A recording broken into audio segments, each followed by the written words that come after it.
नमस्कार. यशवंतराव चव्हाण महाराष्ट्र मुक्त विद्यापीठ अंतर्गत B.Ed अभ्यासक्रम आहे. त्यातील वैकल्पिक विषय शैक्षणिक तंत्रविज्ञान EDU 426 याचे आज आपण वाचन करूया.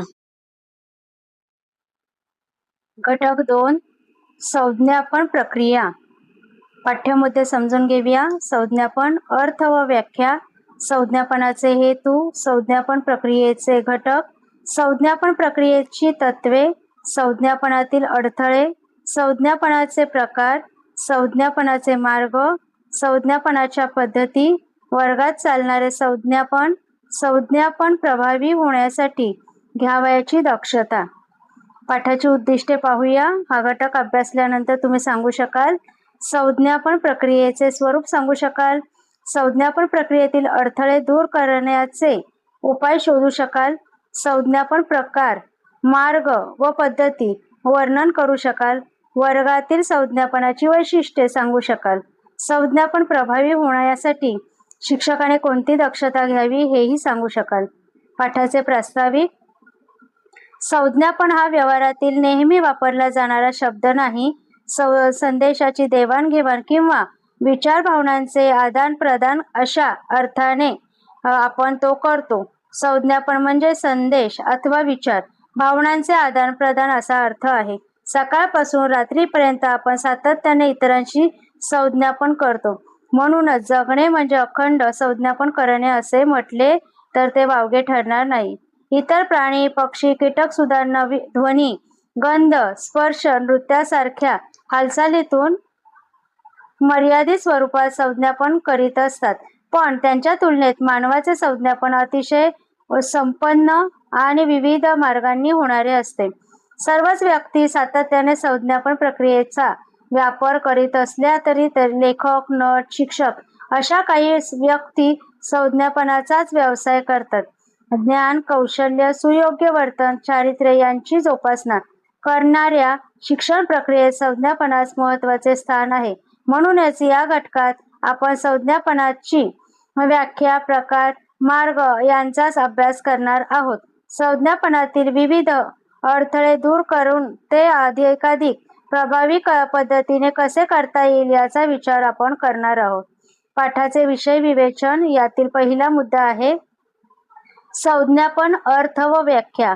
इंग्रजी शब्द कम्युनिकेशन याचा हा प्रतिशब्द आहे. मूळ शब्द कम्युनेस हा लॅटिन शब्द आहे. त्याचा अर्थ समान किंवा सामायिक, त्यावरून कम्युनिकेशन असे म्हणजे सामायिक अनुभव असे म्हणता येते. विविध प्रकारे व्याख्या कशा केल्या जातात हे पाहिले तर अर्थ अधिक स्पष्ट होतात. परस्पर सामंजस्य भावनेतून कल्पना, भावना यांची परस्पर देवाणघेवाण म्हणजे संदेश देणारा आणि घेणारा यांना समान अनुभव येईल अशा रीतीने संदेशाची देवाणघेवाण करणे, अशा व्याख्या केल्या जातात. व्याख्यांच्या निरीक्षणावरून असे स्पष्ट करता येईल की संज्ञापन किमान दोन व्यक्तीत होते. एक व्यक्ती दुसऱ्या व्यक्तीला भावना, कल्पना, अनुभव असे संदेश देते आणि हे संदेश घेणाऱ्या व्यक्तींवर त्यांचा परिणाम होतो. ही संकल्पना लासवेल यांनी सूत्रमय स्वरूपात अशी सांगितली आहे. कोण कोणाला कोणत्या तरी माध्यमातून काय सांगतो आणि त्याचा काय परिणाम होतो याचे उत्तर म्हणजे संज्ञापन होय. संज्ञापनाचे हेतू.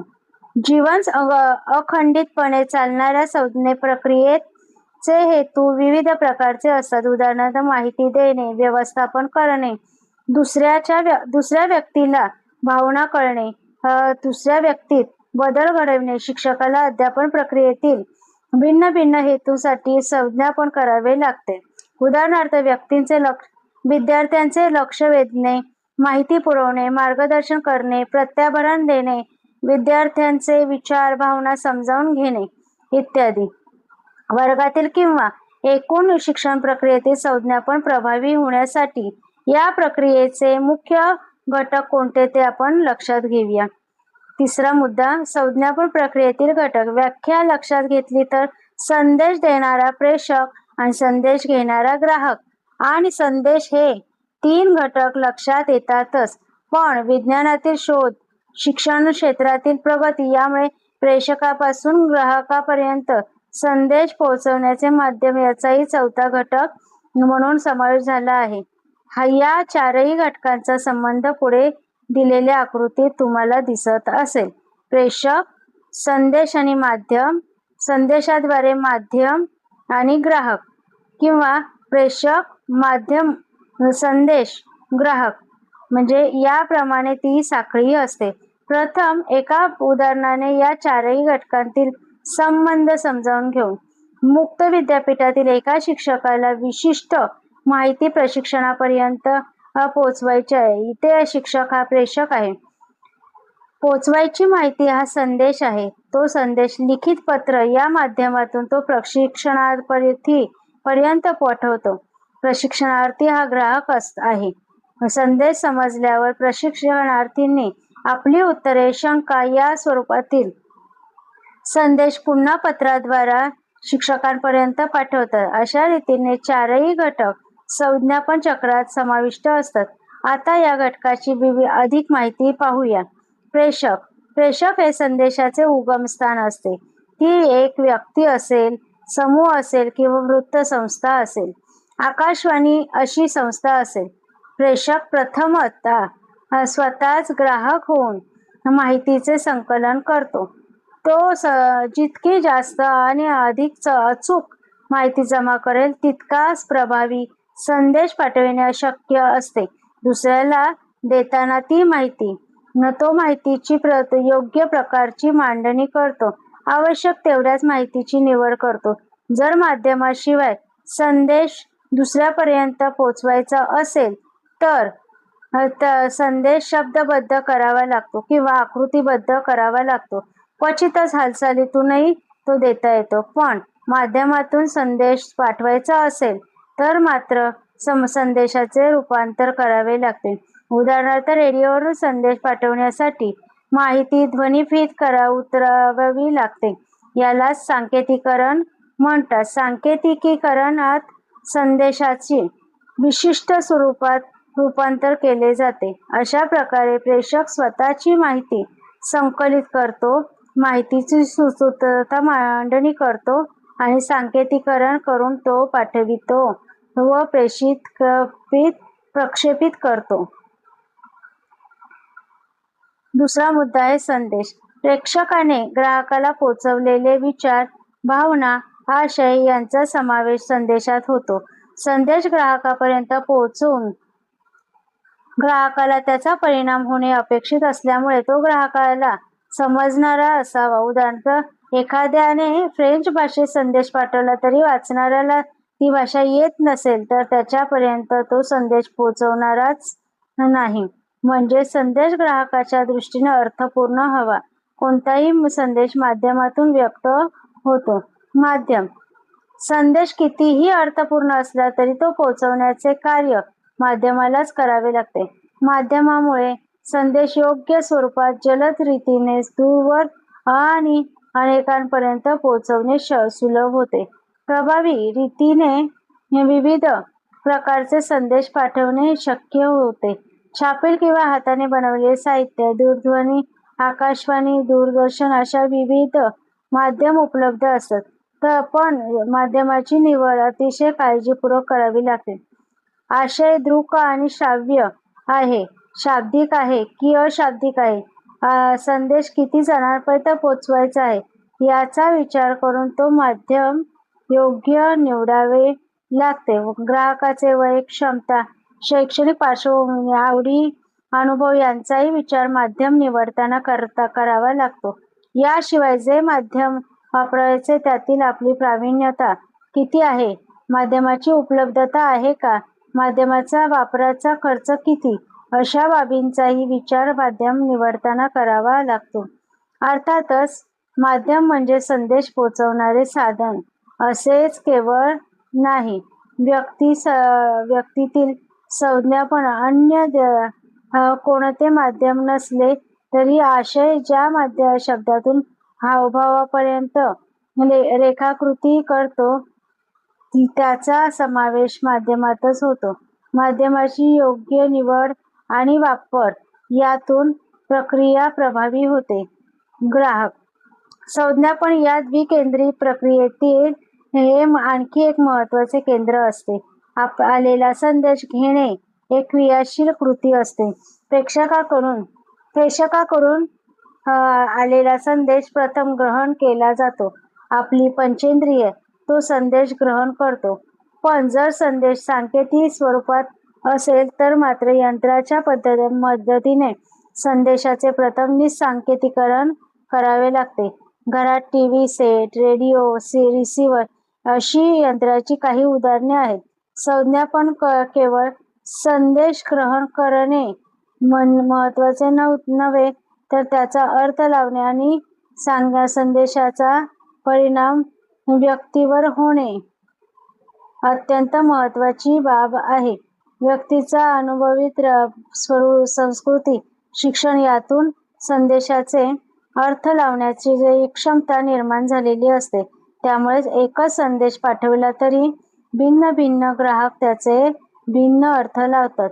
ग्राहक संदेश घेताना किती जागरूक आहे, त्याची परिस्थिती कशी आहे, संदेश पाठवणाऱ्या व्यक्तीचे संबंध कसे आहेत, या आशयाचे महत्त्व ग्राहकाला किती आहे, अशा रीतीने घटकांपर्यंत सुद्धा हा अर्थ लावणे अवलंबून असते. त्यामुळे संदेश ग्रहणाची क्रिया अधिक गुंतागुंतीची बनते.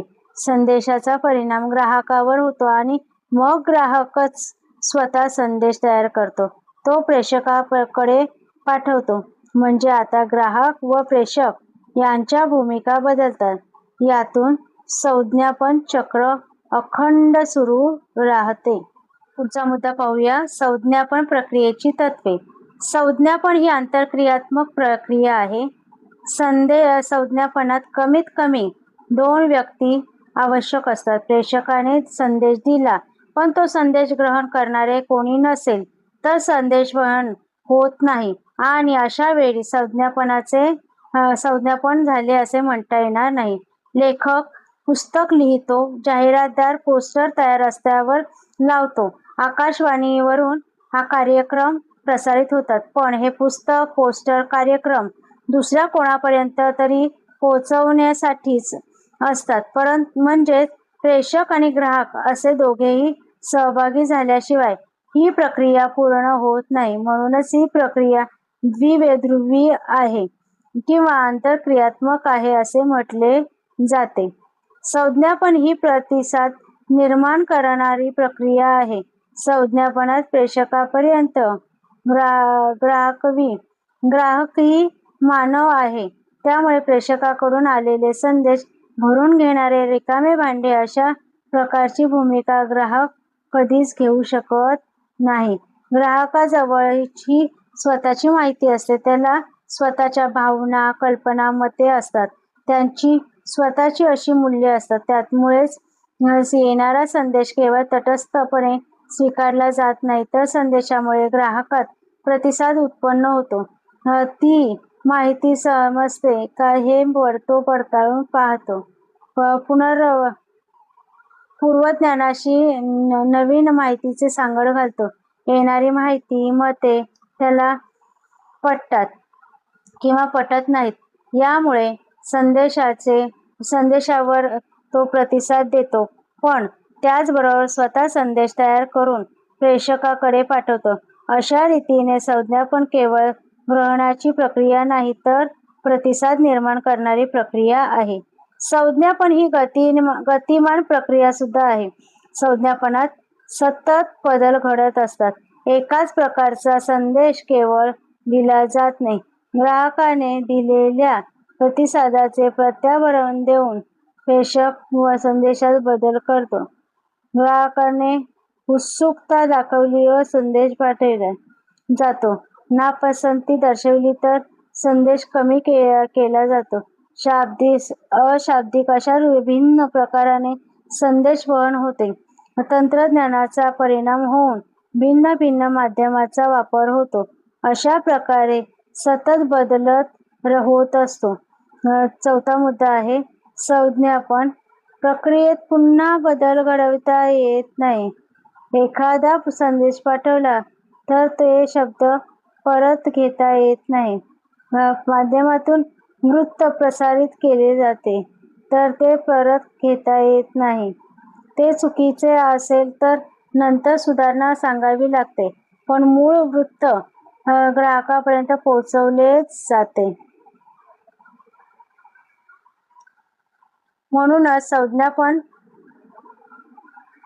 म्हणूनच अध्यापन करतानाही प्रत्येक शब्द आकृती अचूक असणे आवश्यक असते, कारण एकदा जर संदेश विद्यार्थ्यांपर्यंत पोहोचला तर तो परत घेता येत नाही आणि त्या चुकीच्या संकल्पनावरच विद्यार्थ्यांचे विचार प्रतिक्रिया सुरू होतात.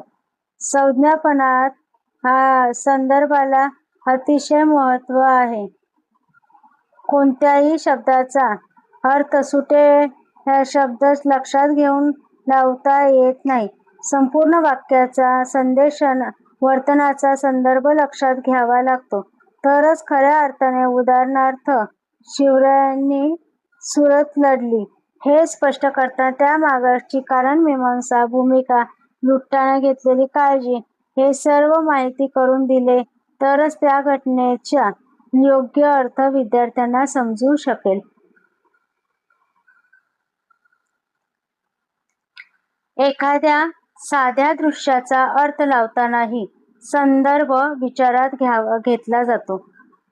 उदाहरणार्थ, एखाद्या गावात तुम्ही गेलात आणि एक स्त्री नळीने झाडांना पाणी घालते आहे असे दृश्य तुम्हाला दिसले तर तुम्हाला कदाचित त्यात विशेष वाटणार नाही. पण समजा त्या गावात पाण्याची अतिशय टंचाई आहे, लोकांना दूरवरून पाणी पिण्यासाठी आणावे लागते आणि पाण्याचा काटकसरीने वापर करावा असे कळकळीने आवाहन ग्रामप्रमुखांनी केले आहे, तर या संदर्भात मात्र दृश्यावर भिन्न प्रतिक्रिया नक्कीच निर्माण होते. म्हणूनच संज्ञापन प्रक्रिया विशिष्ट संदर्भात घडते आणि तिचा अर्थ लावतानाही संदर्भ महत्त्वाचा असतो.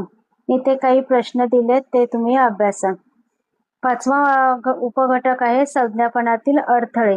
संज्ञापन प्रभावी करणे हा प्रेषकाचा प्रयत्न असतो. प्रेषकाचा संदेश, संदेशाचे प्रमाण आणि दर्जा यावर विपरीत परिणाम न होता ग्राहकापर्यंत माहिती पोहोचवणे आणि ग्राहकापर्यंत अपेक्षित परिणाम घेणे यावर संज्ञापनाची यशस्वीता उपलब्ध असते.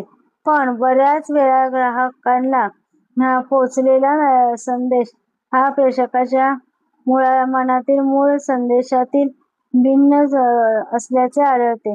प्रेषक आणि ग्राहक यांच्या संदेशातील फरकाला कारणीभूत असणाऱ्या सर्व घटकांना संज्ञापनातील अडथळे म्हणतात. संज्ञापन प्रक्रियेत जे अडथळे निर्माण होतात त्याची पुढील कारणे पुढील प्रकारची असू शकतात. प्रेषकाच्या मर्यादा. प्रेषकाच्या वैचारिक गोंधळ होत असेल, अनावश्यक तपशील आणि मूळ संदेश कोणता याची निश्चित कल्पना प्रेषकाला नसेल तर संदेश देताना नेमका स्वरूपात प्रेषक देऊ शकत नाही. प्रेषकाचे भाषेवर प्रभुत्व नसणे, पूर्वग्रह दूषितता, प्रेषकाची मनस्थिती ही योग्य नसते अशा कारणामुळे मनातला संदेश योग्य प्रकारे व्यक्त केला जात नाही. वर्गातील संज्ञापन प्रक्रियेत शिक्षकाच्या संकल्पना स्पष्ट नसणे, चाचरत किंवा फार भरभर बोलणे, अनावश्यकपणे अधिक बोलणे, वर्गाबाहेरील घटनांमुळे आलेली अस्वस्थता, राग इत्यादी शिकवत असताना व्यक्त करणे, त्यामुळे संदेश देताना शिक्षकावर मर्यादा येतात. संदेश योग्य प्रकारचे व्यक्त होत नाही. संदेशाचे स्वरूप. संदेशाचे सदोष असले तरीही अर्थ लावताना अडथळे येतात.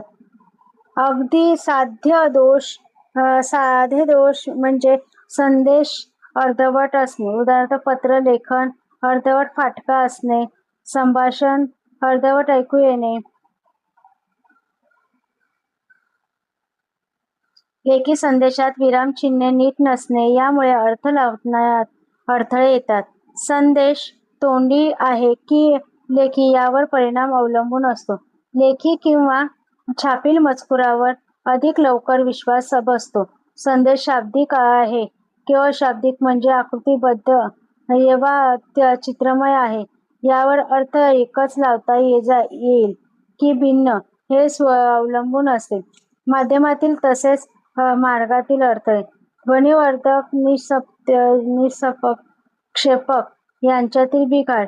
दूरध्वनीवर, आकाशवाणीवर अथवा दूरदर्शनवर खरोखर योग्य ऐकू येणे, चित्र स्पष्ट दिसणे असे अडथळे आपल्याला अपरिचित आहेत.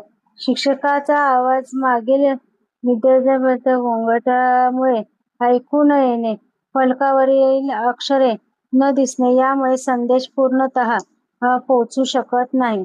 ग्राहकाच्या मर्यादा. संदेश ग्रहण करणे, अर्थ लावणे या क्रिया ग्राहकाने करावयाच्या असतात.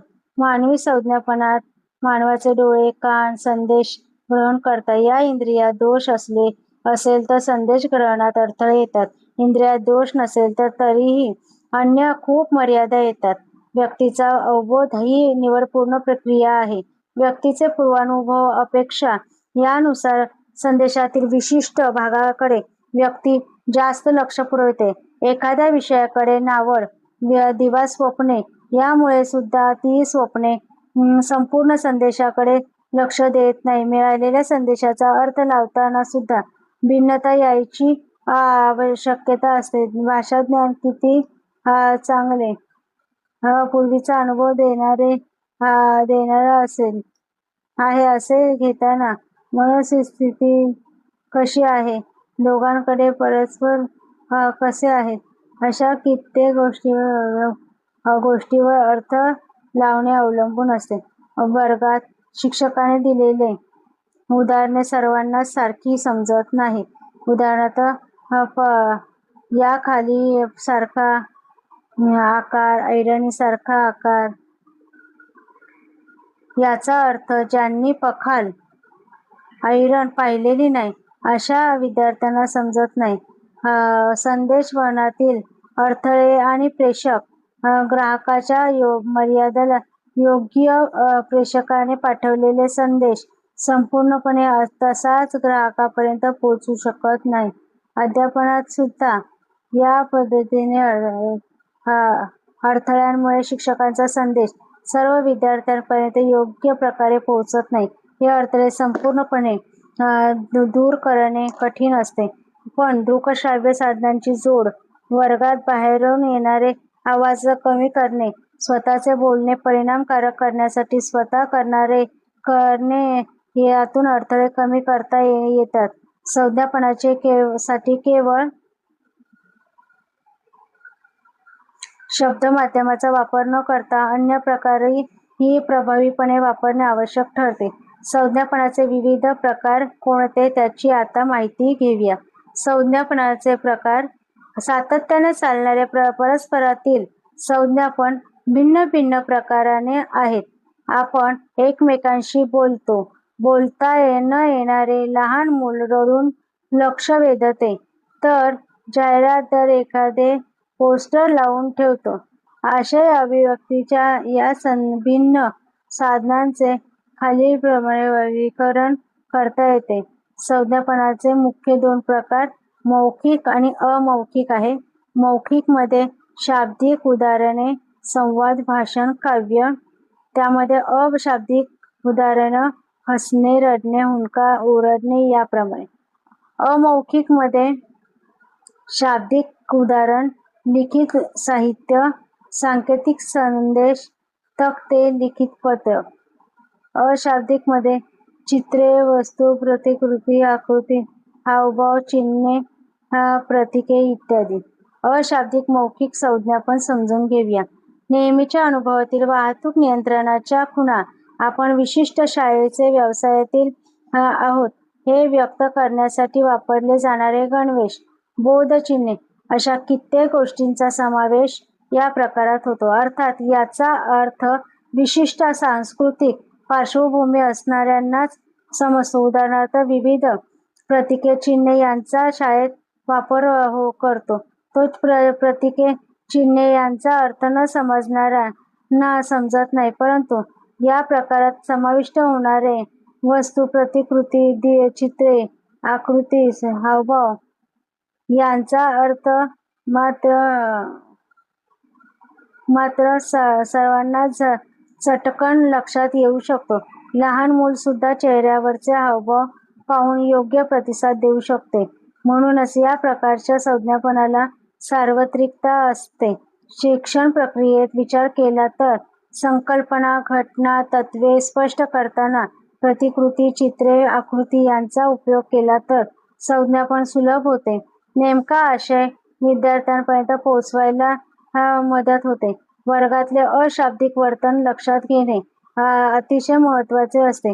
आशय, भावार्थ विद्यार्थ्यांपर्यंत पोहोचवण्यात शिक्षकांचे हावभाव, हालचाली यांचा खूप मोठा वाटा असतो.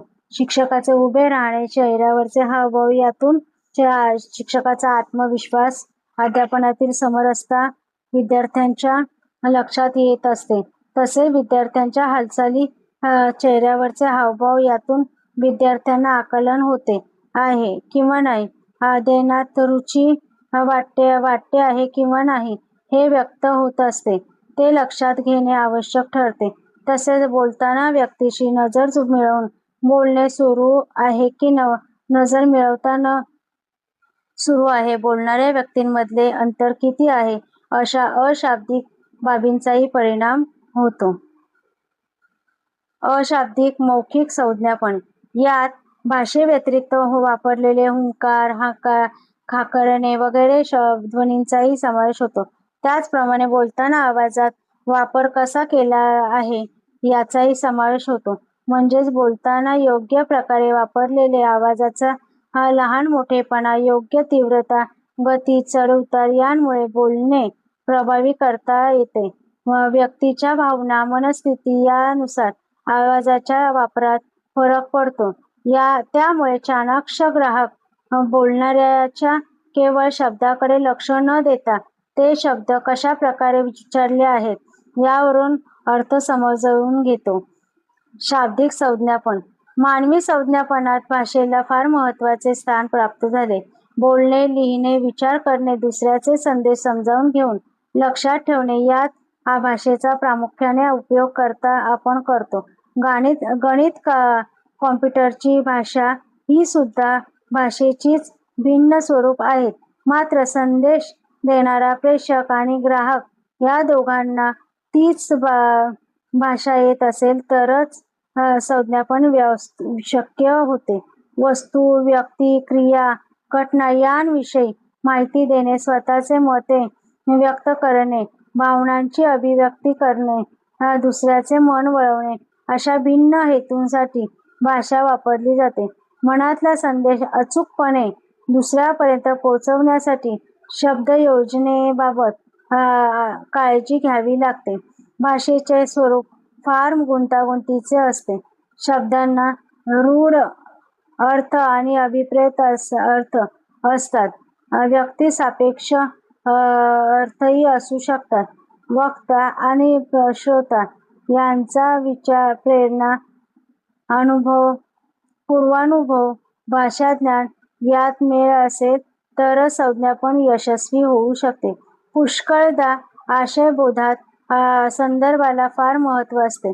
शब्द कोणत्या वाक्यात आला आहे त्या संदर्भाने अर्थ लावणे शक्य होते. उदाहरणार्थ, तो घोड्यावरून निघून गेला, त्याने घोडा मोडला या 2 वाक्यात घोड्याचे 2 भिन्न अर्थ सहजपणे लक्षात येतात. याशिवाय वक्त्याचे हावभाव, वर्तन, संदर्भ कोणता आहे यानुसार बोलण्याचा अर्थ लावला जातो. वर्गातील संज्ञापनात भाषेचे फार महत्त्वाचे स्थान असल्याचे भाषिक दळणवळण प्रभावी करण्यासाठी जागरूक राहणे आवश्यक आहे.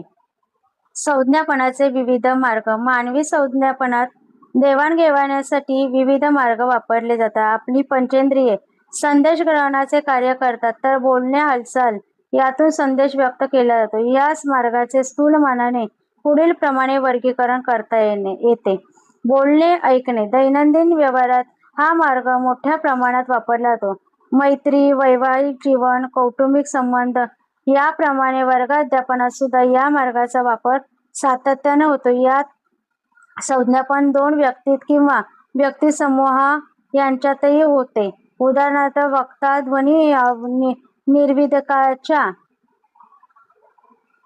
सहाय्याने किंवा आकाशवाणीवरून मोठ्या समुदायाशी सुद्धा बोलतो. काही वेळेला छोट्या गटात चर्चा करताना क्रमाक्रमाने ग्राहकाची भूमिका बदलून संदेशाची देवाणघेवाण होते. प्रेषक आणि ग्राहक यांच्या भाषेच्या वापरातही सारखेपणा, दोघांचे पूर्वानुभव यावर दळणवळणाचे यश अवलंबून असते. दाखवणे आणि पाहणे यात केवळ भाषा वापरता येते. उदाहरणार्थ फलक, तक्ते किंवा अन्य अशाब्दिक प्रकारांचा उपयोग होतो. उदाहरणार्थ नृत्य, शिल्पकला, चित्रकला यातून कलाकार आपल्या भावना व्यक्त करून दाखवतात आणि ग्राहक यांच्या निरीक्षणाने त्या भावना जाणून घेतो. वर्गात ग्राहक विविध चित्रे, आकृत्या, नमुने, प्रतिकृती यांचा वापर करून वस्तू, प्रक्रिया यांचे स्वरूप उलगडून दाखवितो. या विद्यार्थी निरीक्षणाने तो संदेश ग्रहण करतात. लिहिणे, वाचणे. लेखक, कवी आपला संदेश शब्द माध्यमातून लिहितात. आपणही पत्रे, रोजनिशी, टिपा, सूचना लिहित असतो. पुस्तके, वृत्तपत्रे, नियतकालिके, भित्तिपत्रे यातून सुद्धा लिखित स्वरूपाचा संदेश मोठ्या समूहापर्यंत पोहोचवला जातो. ग्राहक तो संदेश वाचून माहिती मिळवतात, भावना समजावून घेतात किंवा वर्तनात योग्य बदल करतात. शिक्षणाचा बराचसा भाग या प्रकारच्या संज्ञापनाने व्यापलेला आहे. या मार्गाने संज्ञापन करताना शब्दांची मांडणी, क्रम, निवड याला फार महत्त्व आहे.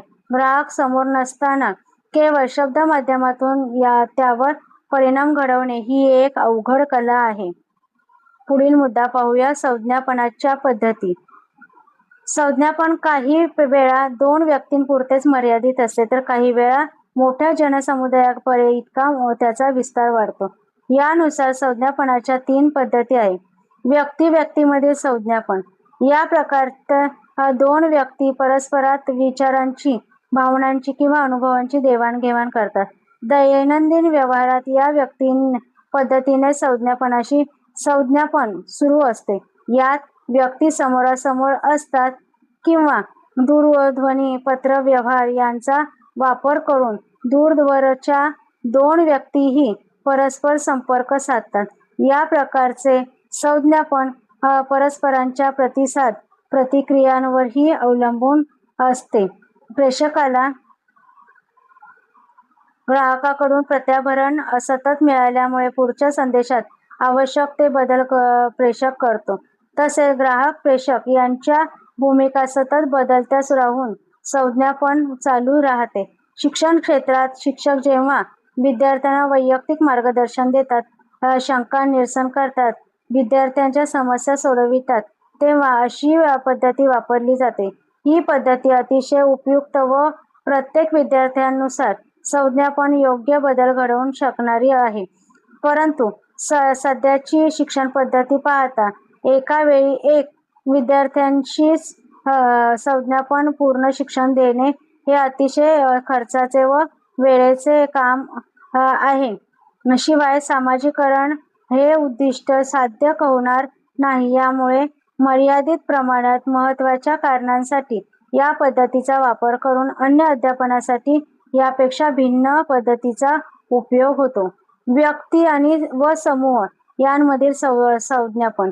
या पद्धतीत औपचारिक रीतीने संज्ञापन होते.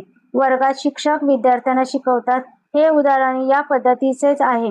यात एक व्यक्ती विशिष्ट गटातील व्यक्तींना संदेश देते. हा संदेश गटातील असतो. प्रत्येक संदेश तयार करताना कोणतीही एखादी व्यक्ती डोळ्यापुढे ठेवता येत नाही. संदेश देणाऱ्या व्यक्तींमध्ये भिन्नता असते. सर्वसामान्य प्रतिनिधित्व करणाऱ्या एका व्यक्तीसाठी संदेश बनवावा लागतो. गटातील सर्व व्यक्तींपर्यंत तो संदेश सारख्या प्रमाणात पोहोचत नाही. प्रत्येक त्या व्यक्तीचे भाषा ज्ञान, पूर्वानुभव, मनस्थिती अशा अनेक घटकांमुळे या संदेशाचे भिन्न भिन्न अर्थ लावले जातात. प्रेषकाला प्रत्याभरणही प्रत्येकाचे स्वतंत्रपणे घेणे शक्य नसते. वर्गातही शिक्षक सर्वच विद्यार्थ्यांचे बाह्य हावभाव इत्यादीकडे थोडेफार लक्ष पुरवून काही प्रमाणात प्रत्याभरण मिळवतात. तसेच काही विद्यार्थ्यांना प्रश्न विचारून संज्ञापनाच्या यशस्वीतेची चाचणी घेऊ शकतात. पण व्यक्तीतील संज्ञापन प्रक्रियेच्या तुलनेत ते प्रत्याभरण मर्यादित असेल. त्यामुळे पुढचा संदेश सुधारण्यासाठी त्याचा कमी उपयोग होतो आणि संज्ञापन काहीसे एकमार्गी होते. हा दोष कमी करण्यासाठी वर्गात चर्चा, प्रश्नोत्तर त्यांच्या स्वरूपाने अधिक प्रमाणात विद्यार्थी सहभाग आणण्याचा प्रयत्न करणे शक्य आहे. या पद्धतीत एक व्यक्ती एकाच वेळी समूहाला संदेश देत असल्यामुळे खर्चाची, वेळेची बचत होते. तिसरा आहे समूहांतर्गत संज्ञापन. या ठिकाणी समूहाचा अर्थ अधिक मोठा जनसमुदाय असा घेतला आहे. तंत्रज्ञानाच्या प्रगतीमुळे आलेले चित्रपट, रेडिओ, दूरदर्शन अशी साधने या संज्ञापनासाठी उपयुक्त ठरतात. पत्रद्वारा प्रशिक्षण हेही याचेच एक उदाहरण आहे. यात प्रेषक माध्यमाच्या सहाय्याने संदेश असंख्य ग्राहकांपर्यंत पाठवतो.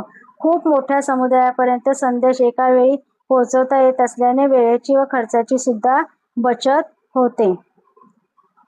संदेश माध्यमातून पाठवण्यासाठी त्यावर विशेष श्रम घेऊन त्याची मांडणी, सांकेतीकरण करावे लागते.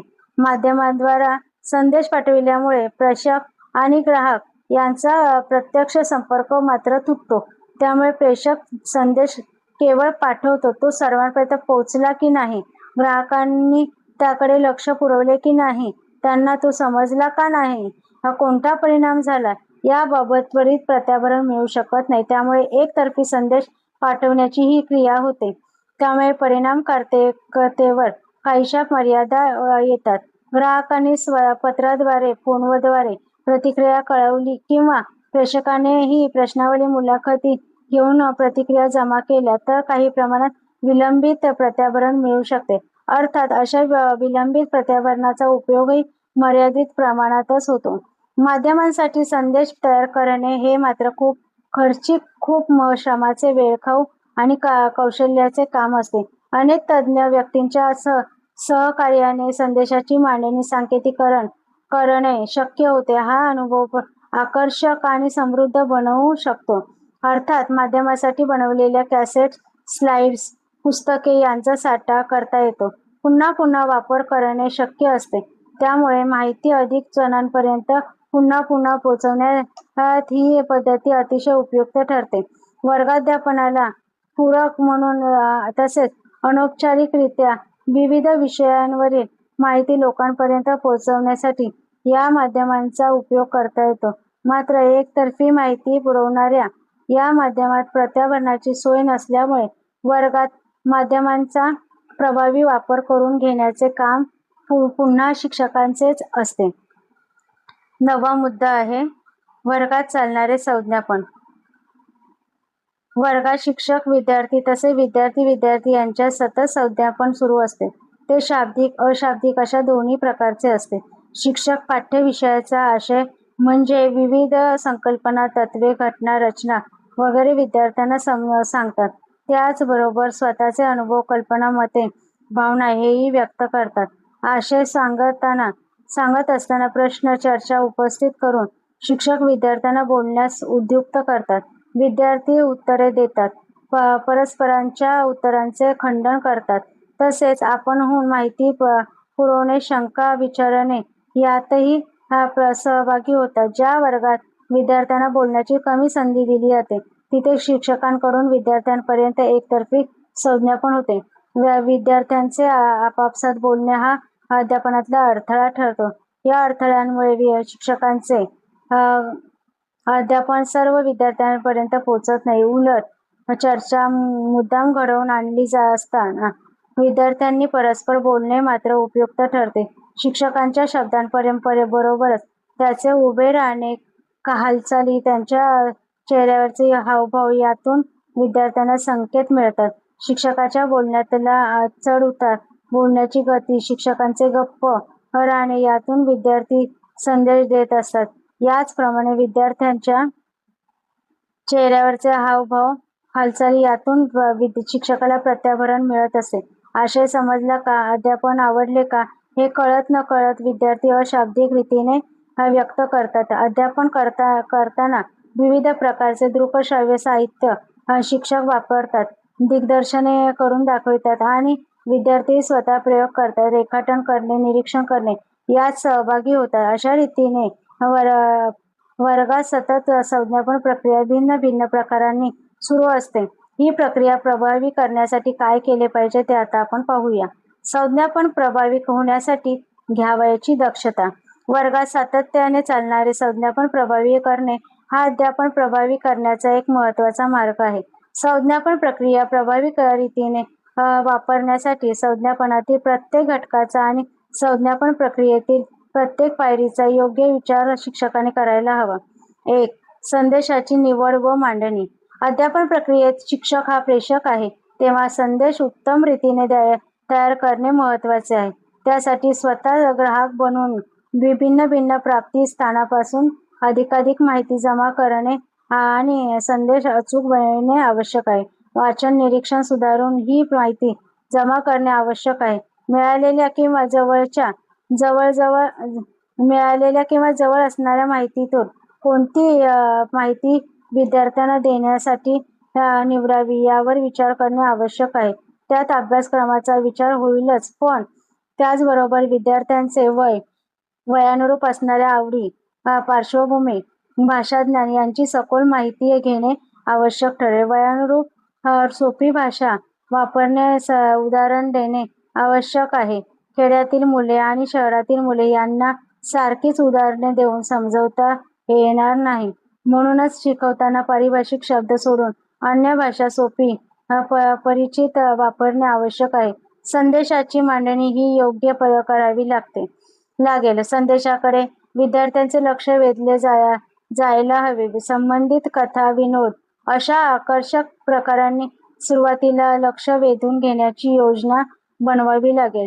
व्यवहारात नेहमी येणारे अनुभव प्रथम सांगून मग त्यामागील तत्व सांगणे उपयुक्त ठरेल. उदाहरणार्थ, आपण दूध निवडण्यासाठी बशीत ओततो, कपडा वाळवण्यासाठी पसरवून घालतो, हे अनुभव सांगून त्यामागील शास्त्रीय तत्व सांगितले तर विद्यार्थ्यांना ते सोपे वाटेल. थोडक्यात म्हणजे संदेशाची मांडणी सोपे व अवघड, मूर्त ते अमूर्त अशी करणे आवश्यक आहे. अनुरूप माध्यमाची निवड. अध्यापन करताना केवळ शाब्दिक संदेश देऊन संज्ञापन प्रक्रिया प्रभावी होणार नाही. आपण जे आशय निवडणार आहोत त्यातल्या दृक संकल्पना स्पष्ट करताना त्यांचे रंग, आकार, पोत, आकारमान अशी भिन्न वैशिष्ट्ये केवळ शब्दातून व्यक्त करणे अशक्य असते. उदाहरणार्थ, आपण पाने हिरवी असतात असे म्हणतो, पण पिंपळाचे पान, वडाचे पान, नेच्याची पाने या सगळ्यांच्या रंगछटा खूप फरक आहे. त्यामुळे प्रत्यक्ष नमुने दाखवणे आवश्यक ठरते. तिथे प्रत्यक्ष नमुने उपलब्ध नसतील अशा बाबतीत किंवा प्रत्यक्ष वस्तू फार मोठ्या फार लहान असतील अशा बाबतीत त्यांची चित्रे प्रतिकृती दाखवाव्यात लागतील. त्वचा, हृदय अशा भागांची रचना स्पष्ट करताना तपशील कमी करून सरलीकृत आकृत्या बनवाव्या लागतील. भाषेतील कवितांचा आशय, भाव अचूकतेने विद्यार्थ्यांपर्यंत पोहोचवण्यासाठी ध्वनिमुद्रित कविता ऐकवणे श्रेयस्कर ठरेल. तर इतिहासातील प्रसंग चित्रपट किंवा स्लाइड्स आकाराने सहाय्याने साकार करता येईल. घनदाट अरण्य, बर्फाळ प्रदेश प्रत्यक्ष कसे असतात याचा अनुभव आपल्याला वर्गातील मुलांकडून कोठून असणार.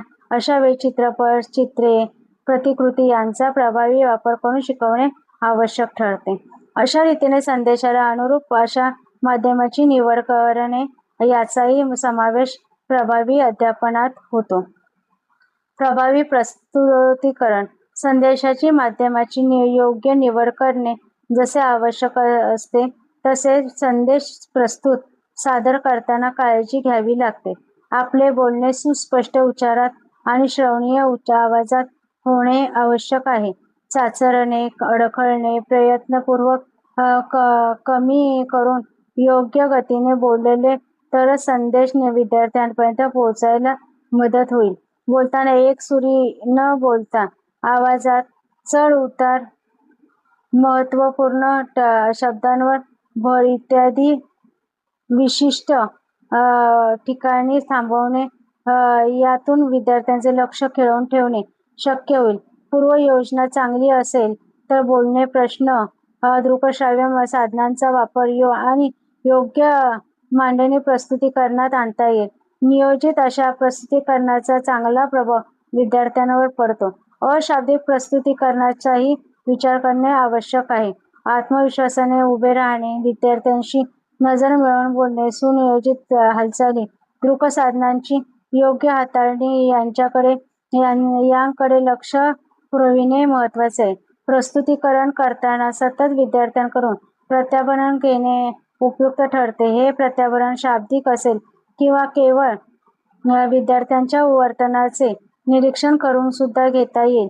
मिळालेल्या प्रत्याभरणानुसार योग्य ते बदल पुढच्या संदेशात करून प्रक्रिया प्रभावी करता येईल. उदाहरणार्थ, विद्यार्थी कंटाळलेले आहेत असे आढळले तर विषय परिवर्तन करून लक्ष वेधता येईल. विद्यार्थ्यांना समजत नाही असे दिसले तर पुन्हा तोच संदेश भिन्न प्रकारे स्पष्ट करणे आवश्यक ठरेल. प्रभावी संज्ञापन ग्राहकाच्या सहभागावर अवलंबून असते, त्यामुळे विद्यार्थ्यांकडे लक्ष द्यावे.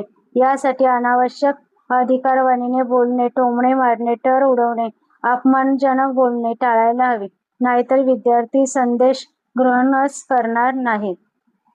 माध्यमांच्या सहाय्याने संदेश प्रस्तुत करताना सर्व विद्यार्थ्यांना दिसणे, ऐकू येणे याची काळजी घ्यावी लागेल.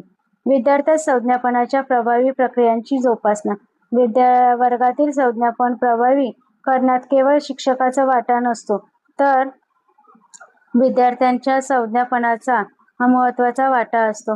विद्यार्थ्यांचे संज्ञापन सुधारण्यासाठी मुळातच त्यांना भिन्न भिन्न प्रकारे अभिव्यक्तीची संधी दिली पाहिजे. शिक्षक मूल्यमापन न करता शांतपणे व लक्षपूर्वक विद्यार्थ्यांचे बोलणे ऐकत असतील तर विद्यार्थ्यांना बोलायला प्रोत्साहन मिळेल.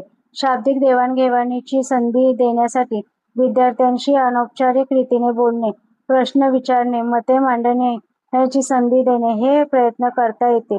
संज्ञापन सुधारण्यासाठी शाळेत निवेदने, चर्चा, भाषणे, निबंध, कथाकथन, वक्तृत्व, मुलाखती घेणे, नाट्य, कविता वाचन असे विविध उपक्रम योजून त्यात विद्यार्थ्यांना संधी देता येईल.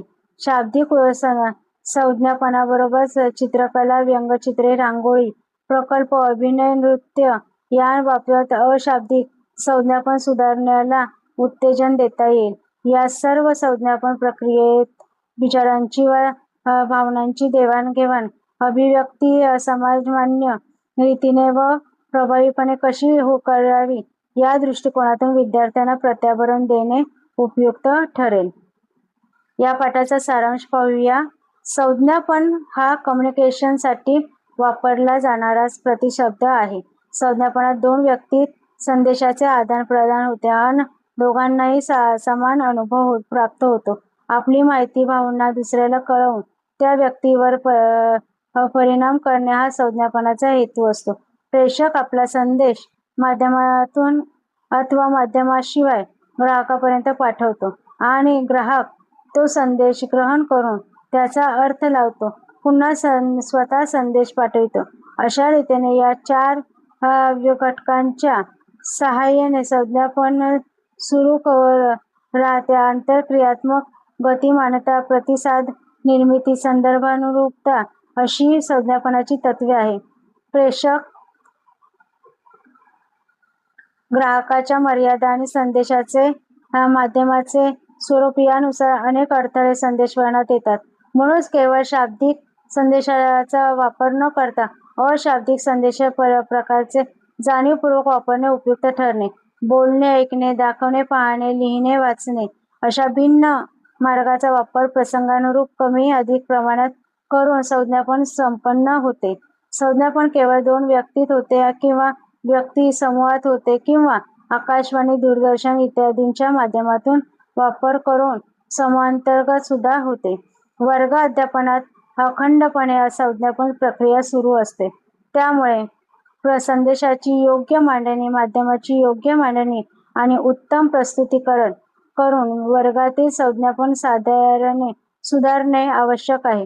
यातूनच विद्यार्थ्यांचे शाब्दिक अशाब्दिक संज्ञापन सुधारणे शक्य आहे. या ठिकाणी पारिभाषिक शब्द दिले आहेत. वाचनासाठी आवश्यक पुस्तकांचा सुद्धा संग्रह दिलेला आहे आणि काही प्रश्नावली सुद्धा दिलेल्या आहेत. धन्यवाद.